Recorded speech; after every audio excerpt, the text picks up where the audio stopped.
بسم اللہ الرحمن الرحیم۔ السلام علیکم۔ قرآن مجید ایک معجزہ ہے۔ اس کے علاوہ کوئی دنیاوی یا آسمانی کتاب معجزہ نہیں ہے۔ اب سوال ہو سکتا ہے کہ یہ کیسے سمجھا جائے کہ قرآن مجید ایک معجزہ ہے؟ تو اس کے لیے ضروری ہے کہ پہلے یہ سمجھا جائے کہ خود معجزہ کیا ہے۔ لفظ معجزہ بنا ہے عجز سے۔ معجزے کے لغوی معنی یہ ہے کہ وہ کام جو انسانی طاقت سے باہر ہو، معجزہ کہلاتا ہے۔ معجزے کی ایک صفت یہ بھی ہے کہ جب وہ ظہور میں آتا ہے تو یہ بھی نہیں سمجھایا جا سکتا کہ وہ ظہور میں آیا کیسے۔ معجزے کو کوئی بھی سائنسداں اپنی تجربہ گاہ میں پریکٹیکل کر کے بھی نہیں بتا سکتا، نہ دکھا سکتا۔ اگر دکھائے گا تو وہ معجزہ نہیں ہوگا بلکہ سائنس ہوگی۔ معجزے کو کوئی ساحر بھی نہیں دکھا سکتا، اس لیے کہ وہ جو دکھائے گا وہ شعبدہ ہوگا یا سحر ہوگا۔ ہم اسی لیے یہ دعویٰ کرتے ہیں کہ قرآن انسان کا کلام نہیں ہے بلکہ اللہ کا کلام ہے اور معجزہ ہے، کیونکہ قیامت تک جن و انس مل کر بھی کوشش کریں تو قرآن کے ایک چھوٹی سی سورے کا جواب نہیں لا سکتی اور اس سے عاجز ہی رہیں گی۔ قرآن ہمارے نبی صلی اللہ علیہ وسلم کا معجزہ ہے۔ اللہ تعالیٰ نے ہر نبی کو کوئی نہ کوئی معجزہ ضرور عطا کیا ہے جو اس زمانے کی ضرورت کے مطابق ہوتا تھا، مگر ایک معجزہ ایسا ہے جو ہر نبی کو اللہ تعالیٰ نے عطا کیا، اور وہ معجزہ انبیاء کا دست مبارک یعنی ان کا ہاتھ ہے۔ تاریخ انبیاء پڑھ کر دیکھ لیجئے، ہر نبی کے ہاتھوں نے معجزہ دکھلایا ہے۔ چنانچہ جناب ابراہیم علیہ السلام کا ہاتھ معجزہ، جناب موسیٰ کا ہاتھ معجزہ، جناب داؤد کا ہاتھ معجزہ، جناب نوح کا ہاتھ معجزہ تھا، جناب عیسیٰ کا ہاتھ معجزہ تھا، جناب خضر کا ہاتھ معجزہ تھا۔ جناب ابراہیم علیہ السلام کے ہاتھوں نے یوں معجزہ دکھلایا کہ جس پتھر پر کھڑے ہو کر دیوار کے کعبہ کی تعمیر کر رہے تھے، جب ہاتھوں سے اشارہ کرتے تھے وہ پتھر بلند ہو جاتا تھا، اور جب پھر اشارہ کرتے تھے وہ گھٹ جاتا تھا۔ اس پتھر پر جناب ابراہیم علیہ السلام کے قدموں کے نشان آج بھی موجود ہیں۔ جناب موسیٰ علیہ السلام کے ہاتھوں میں یہ معجزہ تھا کہ لکڑی کے عصے کو چھوڑ دیتے تھے تو وہ اژدہا بن جاتا تھا۔ جب سائے کی ضرورت محسوس کرتے وہی عصا ایک درخت بن جاتا تھا۔ ان کے ہاتھوں میں ایک معجزہ اور بھی تھا، وہ یہ کہ جب وہ مٹھی کھولتے تھے ہاتھوں سے روشنی نکلتی تھی، جس کو ید بیضا کہتے ہیں۔ جناب داؤد علیہ السلام کا معجزہ یہ تھا کہ ہاتھوں سے لوہے کو چھو دیتے تھے تو وہ موم بن جاتا تھا۔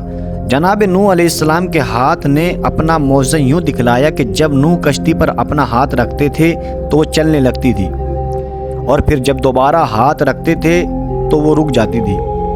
جناب عیسیٰ کے ہاتھوں کا یہ معجزہ ہے کہ جس بیمار کو چھو دیتے تھے وہ اچھا ہو جاتا تھا، خصوصاً کسی مبروز کو چھو لیتے تو اس کا برس یعنی سفید داغ مٹ جاتا تھا۔ جناب خضر علیہ السلام جن کا اصل نام بلیہ ہے، ان کا معجزہ یہ تھا کہ ہاتھوں سے خشک لکڑی کو چھو دیتے تھے تو وہ سر سبز و شاداب ہو جاتی تھی، ان میں سے پتے نکل آتے تھے۔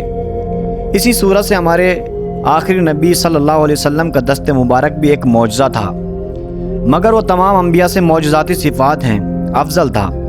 اس کا ثبوت یہ ہے کہ جناب ابراہیم علیہ السلام نے پتھر کو گھٹایا یا بلند کیا تو اسے اپنے ہاتھوں سے چھونا پڑا۔ جناب موسیٰ نے اژدہا بنایا اور اژدہا کو عصا بنا دیا مگر اسے چھونا پڑا۔ جناب نوح علیہ السلام نے کشتی چلائی مگر ہاتھوں سے چھونا پڑا۔ جناب عیسیٰ علیہ السلام نے مریض کو اچھا کیا مگر ہاتھوں سے چھونا پڑا۔ جناب خضر علیہ السلام نے خشک لکڑی کو شاداب بنایا مگر ہاتھوں سے چھونا پڑا۔ مگر ہمارے نبی صلی اللہ علیہ وسلم پر ہماری جان قربان کہ انہوں نے معجزہ دکھایا مگر چاند کو چھوا نہیں، صرف اشارہ کیا، چاند کے 2 ٹکڑے ہو گئے۔ سورج کو چھوا نہیں، صرف 2 انگلیوں سے اشارہ کیا، ڈوبا ہوا سورج پلٹ آیا۔ درخت کو چھوا نہیں، صرف اسے اشارے سے بلا لیا تو وہ پاس چلا آیا۔ ہمارے نبی صلی اللہ علیہ وسلم کے معجزات سے ایک فضیلت اور عیاں ہوتی ہے، وہ یہ کہ جب کوئی نبی دنیا سے چلا جاتا تھا تو اس کا معجزہ بھی ختم ہو جاتا تھا۔ مثلا جناب موسیٰ دنیا میں نہ رہے، عصے نے اژدہا بننا چھوڑ دیا۔ جناب ابراہیم علیہ السلام نہ رہے تو پتھر نے گھٹنا بڑھنا بند کر دیا۔ مگر ہمارے نبی صلی اللہ علیہ وسلم کی دنیا سے پردہ کر جانے کے بعد ان کے 2 معجزے یعنی قرآن اور اہل بیت اب تک باقی ہیں، تو کیا یہ سمجھا جائے کہ خدا نے قانون معجزہ بدل دیا ہے؟ تو ایسا بھی نہیں ہے کہ قانون وہی ہے۔ نبی دنیا سے گیا تو معجزہ بھی دنیا سے چلا گیا۔ معجزہ باقی ہے تو سمجھو کہ اس کی نبوت باقی ہے۔ اگر اب تک قرآن و اہل بیت باقی ہیں تو ماننا پڑے گا ہمارے نبی صلی اللہ علیہ وسلم کی نبوت باقی ہے۔ اسی لیے تو ہم گواہی دیتے ہیں کہ اشہد ان محمد رسول اللہ، یعنی کہ ہم گواہی دیتے ہیں کہ محمد اللہ کے رسول ہیں۔ یہ نہیں کہتے کہ محمد اللہ کے رسول تھے، کیونکہ نبی ان دونوں معجزات کی موجودگی بتا رہے ہیں۔ ہمارے نبی مرے نہیں بلکہ زندہ ہیں، اور جب زندہ ہیں تو امت کا ہر عمل دیکھ بھی رہے ہیں اور سن بھی رہے ہیں اور سمجھ بھی رہے ہیں۔ تو مسلمان یہ جھگڑا بند کر دیں کہ بعد نماز درود و سلام پڑھتے وقت تعظیماً کھڑے ہو جانا چاہیے یا بیٹھے رہنا چاہیے۔ میں نے عرض کیا تھا کہ قرآن کے علاوہ خود محمد و آل محمد بھی معجزہ ہیں۔ یہ ایسا معجزہ ہے کہ ان سے حیرت انگیز یا ان سے جیتا جاگتا معجزہ خدا نے پیدا ہی نہیں کیا ہے۔ یہ ہر دور میں معجزہ تھے۔ یہ قبل آدم بھی معجزہ تھے، یہ بعد آدم بھی معجزہ تھے، یہ جناب ابراہیم کے دور میں بھی معجزے تھے، یہ جناب موسیٰ کے دور میں بھی معجزہ تھے، یہ جناب عیسیٰ کے دور میں بھی معجزہ تھے، یہ آج بھی معجزہ ہیں، یہ قیامت تک معجزہ رہیں گے۔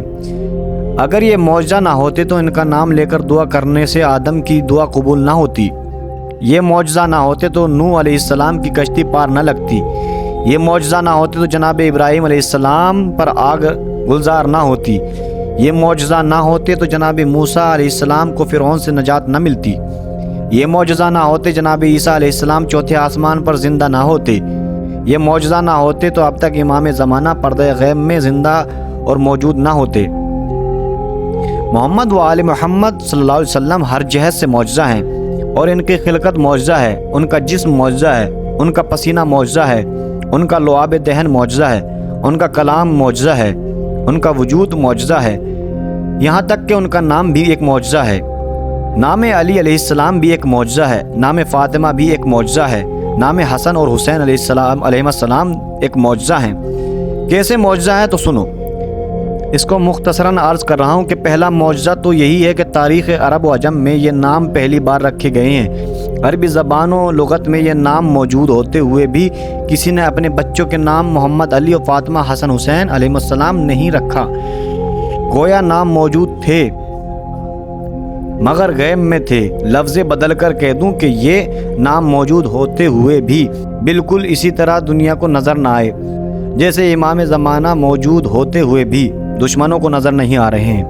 اب میں تاریخ میں نظر ڈال کر کہہ رہا ہوں کہ عرب نام رکھتے بھی تھے تو کیسے رکھتے تھے؟ ایام جاہلیت میں نام رکھنے کا دستور یہ تھا کہ بچہ پیدا ہوا، نام رکھنے کا خیال، بچے کا نام رکھنے کا خیال پیدا ہوا، باہر نکلے، کوئی مضبوط شے دیکھی یا قلعے پر نظر گئی تو گھر میں آئے تو بچے کا نام حسین رکھ دیا، ہے سواد یہ نون۔